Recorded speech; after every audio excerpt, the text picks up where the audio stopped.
এই কি হলো? দুর্ঘটনার শেষ নেই, ঘুরেও শান্তি নেই কাজ। Hey hi everyone, welcome to my daily blog. চলে এলাম আবারও আজকে নতুন আরেকটি ব্লগ নিয়ে তোমাদের সঙ্গে শেয়ার করব বলে। দিনটি ছিল রবিবার। আমি আর আমার মা বেরিয়ে পড়েছি রথযাত্রা দেখার জন্য। হ্যাঁ, আজকে হলো শুভ রথযাত্রা, জগন্নাথ দেবের মাসির বাড়ি যাওয়ার পালা। কিন্তু দেখো কি দুর্ঘটনা হয়ে গেল। বেরিয়েও শান্তি নেই, মুষলধারে বৃষ্টি নেমে চলে এলো। মা ভুলে গিয়েছিল রথে দেওয়ার জন্য কলা আনতে গিয়ে বাড়ি থেকে একেবারে ছাতি নিয়ে চলে এলো। ওই বলে না, রথ দেখা কলা বেচা, ঠিক একই রকম ব্যাপার।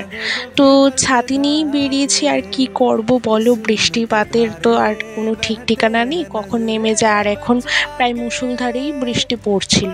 যা সাজুগুজু করে বেরিয়েছিলাম সবই বৃথা গেল, আর বলে লাভ নেই। তাও মা তোমাদেরকে হাই বলে ইন্ট্রোডাকশন দেওয়ার চেষ্টা করছিল, কারণ তখন আমি ব্লগ জাস্ট শুরু করেছিলাম, ইন্ট্রোডাকশন দেওয়ার পালা ছিল, কিন্তু ঠিক করে ইন্ট্রোটাও দিতে পারিনি, কারণ এত বৃষ্টি পড়ছিল।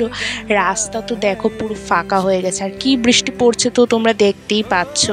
ছাতি নিয়ে ঠিক করে ভিডিও ক্লিপটা পর্যন্ত আমি নিতে পারছি না, কি করে নেব বলো তো। এত বৃষ্টি হচ্ছে, মোবাইলটা যদি ভিজে নষ্ট হয়ে যায় পরে আর কোনো দিন ব্লগ বানাতে পারবো না। তো যাই হোক, মজা করছিলাম। আর আমরা যেতে যেতে অলরেডি একটা রথ চলেও যাচ্ছিল। আমাদের আগরতলা শহরে উদীচী ক্লাবের নিকট যে কৃষ্ণ মন্দির রয়েছে, সেই কৃষ্ণ মন্দিরের রথটা কিন্তু অলরেডি চলেও যাচ্ছিল, কারণ আমার আর মার বের হতে অনেকটাই দেরি হয়েছিল। তো দাঁড়িয়ে অপেক্ষা করছিলাম, এত বৃষ্টি পড়ছিল কি বলবো। তো পরে একটু এগিয়ে গিয়ে আমাদের যে পাড়ার চৌমুনিটা রয়েছে সেই চৌমাথায় গিয়ে দাঁড়িয়েছি। রথ এখনো পর্যন্ত আসেনি, রথ আসতে একটু দেরি হবে, তো সেই রথের জন্যই আমরা দাঁড়িয়ে দাঁড়িয়ে অপেক্ষা করছিলাম, রথ আসলে যাব। আর দেখো, এত বৃষ্টির মধ্যেও কিন্তু বাঙালিদের আনাগোনার কিন্তু কোনো শেষ নেই। উৎসব আসা মাত্রই কিন্তু বাঙালিরা উৎসবের মধ্যে মজে উঠে আনন্দ করার জন্য কোনো ঝড় বৃষ্টি তুফানে কিন্তু বাঙালিদেরকে আটকাতে পারে না। আর জানো তো, রথ আসা মাত্রই কিন্তু বাঙালিদের মনের মধ্যে দুর্গাপূজার আনন্দটাও কিন্তু চলে আসে। তখন থেকেই কিন্তু একটা আভাস থাকে আকাশে বাতাসে যে দুর্গাপুজো আসবে, শরৎকাল আসতে চলেছে। আর দেখো, তোমাদের সঙ্গে কথা বলতে বলতে কিন্তু ইসকনের একটি রথ চলে এসেছিল। তো আমি আর মা দৌড়ে দৌড়ে গিয়েছিলাম রথে টান দেওয়ার জন্য, কিন্তু সেটা আর ভিডিও ক্লিপ নিতে পারিনি, কারণ এত ভিড় ছিল, আর তখন রথের দড়ি টান দিচ্ছিলাম বলে আর ক্লিপটা নেওয়া সম্ভব হয়ে উঠেনি। আর দেখো, তোমাদের সঙ্গে কথা বলতে বলতে এখন আমার বাবাও চলে এলো, কিন্তু বাবা অনেকটা লেট ছিল, রথ ততক্ষণে চলে গিয়েছিল। তো বাবা পরের রথটা টান দিয়েছিল ইসকনে, আরও অনেক রথ চলে আসছিল।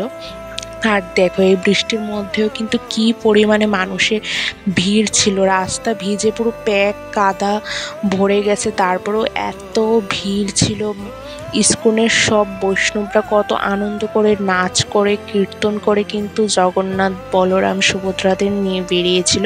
আর জানো তো, কোন রথের মধ্যে কে যাচ্ছিল আমি ঠিক সেটাই জানি না, কোন রথে জগন্নাথ আছে, কোন রথে বলরাম আছে, আর কোন রথে সুভদ্রা আছে। আসলে আমি ভিডিও চক্করে এত কিছু খেয়ালই করি না। আর এত ভিড় ছিল, কি করে সামনে যাব বলো তো। সামনে যাওয়াটা একদমই সম্ভব হয়ে উঠছিল না এত ভিড়ের কারণে।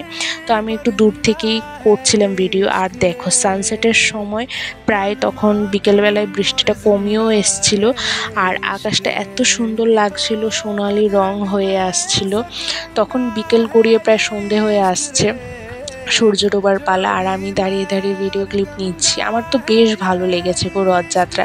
আমার মা তো আমাকে ফেলে আবার দৌড়ে চলে গেছে, আবার কোন রথ আসছে দেখে সেটাকে টান দেওয়ার জন্য দড়িতে, কিন্তু আমাকে রেখে গেছে। আমার মা আমাকে বারবার বলে গেছে যে তুই কিন্তু আর আসবে না রথে টান দেওয়ার জন্য, একটা দিয়েছিস সেটাই যথেষ্ট, তুই যদি রথের চাকার নিচে পড়ে যাস। আমার মার এই একটা ভয়, আমি রথের চাকার নিচে পড়ে মরে যাই।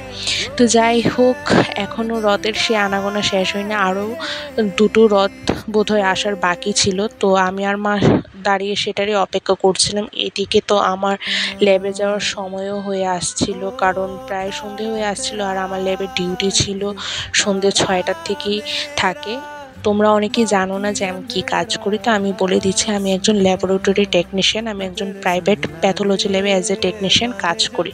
তো সব কিছু সেরে এখন ল্যাবে চলে এসেছি। যাই হোক, যতই উৎসব থাকুক আনন্দ থাকুক না কেন, আমাদের হেলথ ওয়ার্কারদের তো আর ছুটি নেই। তো সব কিছু স্যাক্রিফাইস করে হলেও ল্যাবে ডিউটি করতে আসতেই হয়। তো ল্যাবের ডিউটি আর কাজ এটা কখনোই শেষ হবে না, কাজ আমার চলতেই থাকবে 24/7 আওয়ার্স। এটা হয়তো আমি যেদিন মারা যাব, আমার শ্মশানে আমার দেহ উঠলে হয়তো সেটা বন্ধ হবে, সেটা আর বলে লাভ নেই।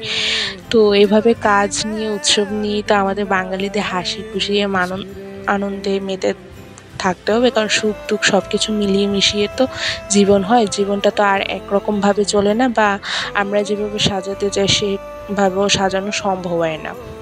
যেরকমটা লেখা থাকে ভাগ্যে সেরকমই চলতে থাকে। তো যাই হোক, কথা বলতে বলতে আমি কিন্তু আমার সমস্ত কাজকর্ম সেরে কিন্তু ল্যাব থেকে এবার বাড়ির দিকে রওনা হচ্ছিলাম। তো এই হলো সেই উদীচী ক্লাবের নিকট যে কৃষ্ণ মন্দিরের রথের কথা বলেছিলাম, যেটা আমরা আস্তে আস্তে পেরিয়ে গিয়েছিল। তো এই ছোটোখাটো রথ দেখলে না আমার ভীষণ ছোটোবেলার কথা মনে পড়ে। ছোটোবেলায় স্নান টান করে সকাল সকালে একদম সাজুগুজু করে ঘরের ঠাকুরকে প্রণাম করে তৈরি থাকতাম, কখন এই ছোটোখাটো রথ গ্রামগঞ্জের থেকে ছোট ছোট বাচ্চারা নিয়ে আসবে আর দড়ি ধরে টান দেব। তো যাই হোক, ভিডিওটা আর বেশি বড় করব না, এখানে ভিডিওটা শেষ করার আমি চেষ্টা করব। ভিডিওটা যদি ভালো লেগে থাকে অবশ্যই কিন্তু আমার নতুন ইউটিউব চ্যানেলটাকে সাবস্ক্রাইব করে দেবে, আমার পাশে থাকবে, আর অবশ্যই